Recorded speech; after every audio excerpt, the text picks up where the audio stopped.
रूही नन्ही सी बिटिया जो एक छोटी सी लकड़ी की बनी डोली देखते हुए सुबह आँख खोलती आंखें मीचती हुई उसको चाची की आवाज़ सुनाई दी। अरे महारानी अब उठोगी कि डोली में बैठ अभी अपने सासरे जाने चाहती हो। धीरे धीरे समय बीतता गया। अब रूही अपने पूर्ण यौवन में अपनी शादी के सपने संजोए अपने ही दुनिया में मस्त रहती। चाची बार बार ताना मारती, अरे तुझे पाल पोस के बड़ा किया, अब तेरी शादी का खर्च करना पड़ेगा क्या?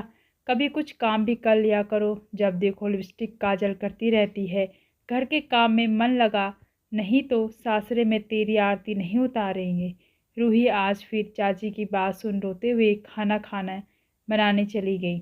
चाचा रूही को आवाज़ लगाते हुए अंदर से ही, अरे रूही कहाँ हो बिटिया, एक अच्छा रिश्ता मिला है, शाम को वो लोग देखने आएंगे, तुम तैयार हो जाना। रूही की खुशियों का ठिकाना नहीं रहा। वो भागते हुए अपने कमरे में अपनी उसी बचपन की डोली को जल्दी से हाथों में ले खुशी से नाचने लगी। रूही बेशरम, अपनी ही शादी की बात पर इतनी खुश हो रही है। अरे हम लोग तो शादी के बाद भी इतने खुश नहीं हुए, चाची कोसते हुए बोलती जा रही थी। दूसरी रोज चाचा मायूस होकर आंगन में बैठ गए। चाची फिर गर्म मिजाज में होकर बोली, फिर टूट गया क्या रिश्ता? अरे यही है मनहूस, कौन करेगा इससे शादी। रूही सुबह उठी तो पड़ोस की लड़की को बैंक में खाता खोलने जाना था। उसके बार बार बोलने पर चाची से पूछने के बाद रूही भी बैंक गई। आज वो बाहर निकली थी बिना चाची की रोक टोक के। अरे मुनिया, सब कागज लिया है कि नहीं खाता खोलने के लिए? हाँ दीदी, सब लिया है। बैंक के अंदर जाते ही सामने शीशे के बने केबिन में एक सुंदर सा लड़का बैठा दिखा। रूही अपने कपड़े ठीक करते हुए बोली, सर क्या मैं अंदर आ सकती हूँ? बैंक मैनेजर, हाँ सर, खाता खोलना है बैंक में। नजरें झुकाए रूही बोल रही थी, यस मैडम, आप सभी कागज लगा के ये फॉर्म भर दीजिए, आपका खाता खुल जाएगा। बैंक के साहब अच्छे हैं ना दीदी, सभी काम आसानी से हो गया। तुझे तो बहुत डर लग रहा था मुनिया बोले जा रही थी, लेकिन रूही की तो जैसे नज़रें बैंक के शीशे वाले केबिल में ही थी। जब दोनों बैंक से निकलने लगी तभी पीछे से आवाज़ आई, सुनिए मैडम, मेरा नंबर ले लीजिए, कभी कोई काम पड़े तो मुझे बता दीजिएगा, मैं करवा दूंगा। रूही धन्यवाद सर कहते हुए नंबर लेकर घर आ गई। चाची घर पर आते ही गुस्से से पागल हुई। अरे मोबाइल चार्ज में लगा देती हूँ, चाचा का फ़ोन आने वाला है। रूही फ़ोन उठाती है और मैनेजर का नंबर सेव करने लगती है। तभी गलती से उस नंबर पर रिंग चली गई। हाय, अब क्या होगा? अगर सर ने फ़ोन किया तो क्या बोलूँगी, इतना सोच ही रही थी कि तभी फ़ोन में घंटी बजी। बहुत घबराते हुए एक ही सांस में रूही ने अपना परिचय दिया।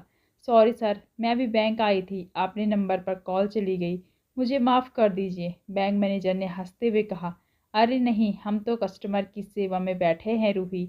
धन्यवाद सर। उधर से आवाज़ आई, अरे मैं भी इंसान ही हूँ, आप मुझे सर नहीं शोभित बुला सकती हैं।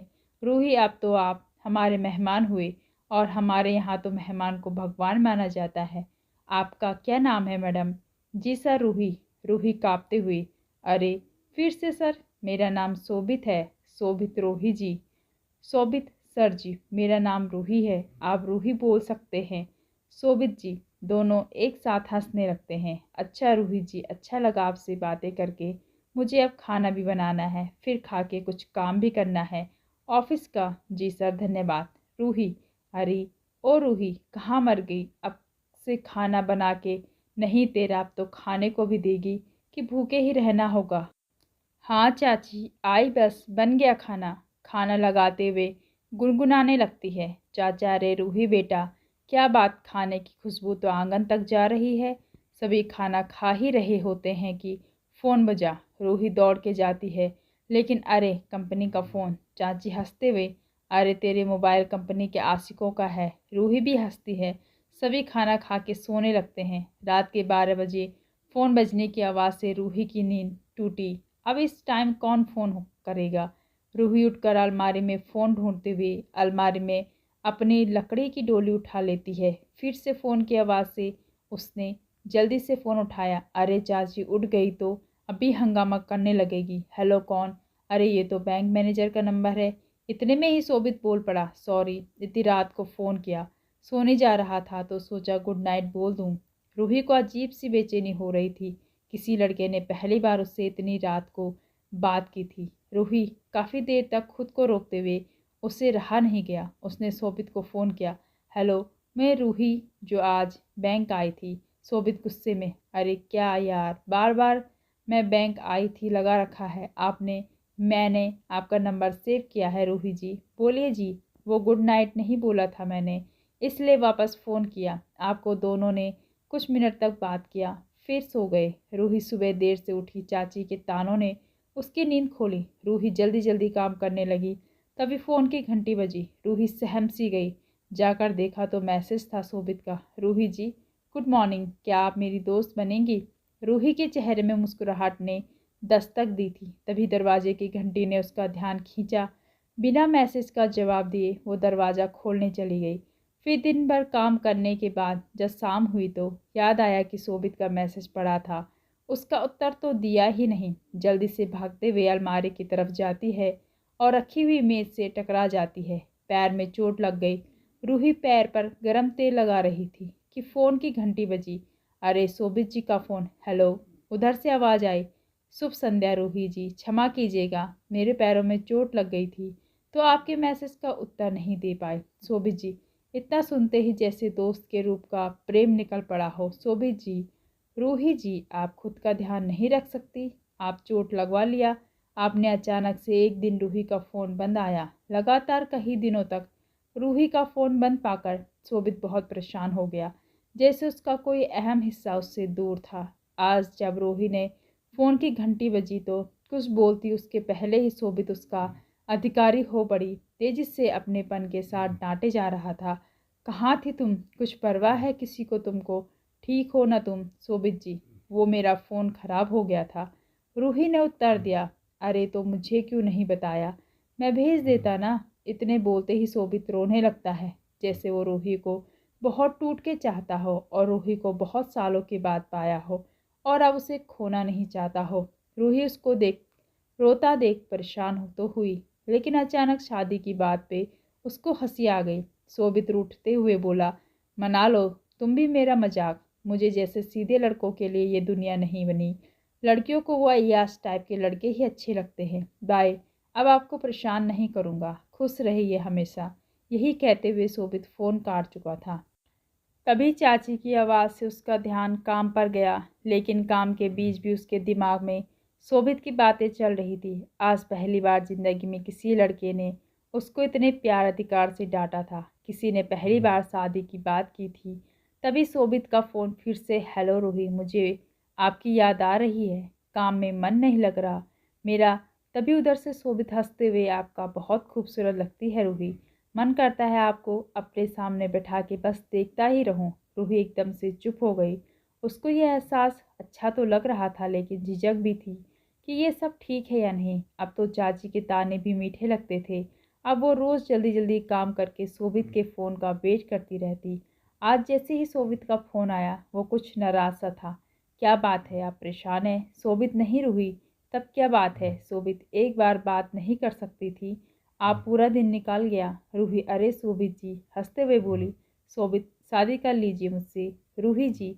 रूही बस शोभित की बात सुने जा रही थी। शायद मन से भी वो शोभित को पसंद करने लगी थी। अपने सपने का राजकुमार वो अब शोभित में ही देखने लगी थी। लेकिन चाची चाचा से कैसे बात करे यही समझ नहीं आ रहा था। शोभित ने वादा किया, मैं आपके घर वालों को मना लूँगा। शोभित, आप तो मुझे इतनी मानती हो, आपके लिए तो पूरी दुनिया से लड़ जाऊँगा। आज रूही बहुत खुश थी, जैसे बचपन का सपना अब साकार होने को है। तुरंत भगवान के पास जाकर धन्यवाद देती है। शाम को जब शोभित का फ़ोन आया तो उसने पूछा, रूही, आप मुझे बताओ कि चाचा जी का स्वभाव कैसा है? कल ही मैं रिश्ता भेजता हूँ। अब आप और आपके पति से आप दूर नहीं रहोगी, मेरे पास आकर रहिए। जल्दी से इस घर को संभालिए और नन्ही सी प्यारी सी अपनी जैसी गुड़िया मुझे दीजिए। जानती है रूही, आज ब्रांच में एक महिला अपनी बच्ची को लेकर आई थी। उसको देख मुझे अपने परिवार की बहुत कमी खली। मैंने आज उस बच्ची को अच्छा सा गिफ्ट दिया। बच्ची होगी, उसको दुनिया भर की खुशियाँ दूंगा। दूसरे ही दिन शोभित ने बैंक के रिश्ता भेजा किसी कस्टमर के द्वारा। उसके आकर चाचा को सुझाव दिया, अरे चाचा, लड़का अच्छा है, बैंक में है, रुपया पैसा खूब है और सबसे बड़ी बात दहेज के खिलाफ है, पढ़ा लिखा है, रूही के तो भाग खुल जाएंगे। चाचा ने शोभित को घर बुलाया और बहुत प्रेम से रिश्ता तय करके उसको अपने ही घर समझने की इजाज़त दे दी।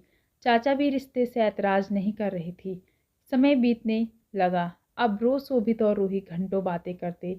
चाची भी रिश्ते से ऐतराज़ नहीं कर रही थी। समय बीतने लगा। अब रोज़ शोभित और रूही घंटों बातें करते। चाची चाचा से छिपकर अपने आने वाले परिवार के बारे में, अपने बारे में। रूही के लिए शोभित जैसे एक अनोखा सपना था। जैसे जैसे रूही शोभित की तरफ समर्पित हो रही थी, वैसे वैसे शोभित कुछ दूर दूर रहने लगा। काम का बहाना बनाकर फ़ोन कम करने लगा। इधर चाचा भी इस अच्छे रिश्ते को जाने नहीं देना चाहते थे। उन्होंने भी शोभित पर दबाव डाला, बेटा अपने पिताजी को बुला लीजिए, शादी की तारीख तय कर लिया जाए। रूही भी अब शादी जल्दी करके अपने घर में जाना चाहती थी, लेकिन शोभित उसको टालता रहता। एक दिन चाचा के ज़्यादा दबाव डालने पर शोभित ने अपने पिता से बात करवाई, लेकिन उनके पिता के तो सुर कहीं और ही लगे थे। तो ये इनके परिवार का एक हिस्सा था। बेटा शोभित अलग अलग लड़कियों के परिवार का हिस्सा बनता, लड़की के साथ प्यार की बातें करके बाद में लड़की को ही बदनाम करके चले जाना इसका हमेशा का काम था। रूही के चाचा जब शोभित के पिताजी से बात की तो वो तुरंत बात टाल गए और उन्होंने बोला, मेरा बेटा सरकारी जॉब में है, वैसे ही शहर की बहू लूँगा, दहेज भी लूँगा। रूही के चाचा अपना घर बेच के दहेज देने को तैयार थे। रूही ने जब शोभित से बात की तो वो भी टाल गया। पापा जो फैसला लेंगे मैं वही करूँगा। रूही चाचा को समझाते हुए बोली, चाचा मुझे 1 साल का समय दे दीजिए, मैं कुछ करना चाहती हूँ। चाचा जी मुझे मात्र 1 साल का समय दीजिए, मैं पढ़ना चाहती हूँ और एक अच्छी नौकरी लेकर खुद इस लायक हो जाऊंगी कि घर भी नहीं बेचना पड़ेगा। चाचा उसके बात सुनकर के जरा रुआसी हुई आवाज़ में बोले, बेटी यह तो मेरा कर्तव्य है। रूही चाचा को मनाने का पूरा प्रयास करती रही। जैसे तैसे करके उसने चाचा को मना ही लिया। अपने कमरे में आकर किताबों के बीच में उसने अपने आप को बिठा दिया। 8 महीने की मेहनत के बाद आज उसने परीक्षा दी और परीक्षा में पास होकर वह अफसर बन चुकी थी। आज पहली बार चाची रूही के लिए चाय लेकर आई थी। जैसे उनका ममतत्व जाग उठा था।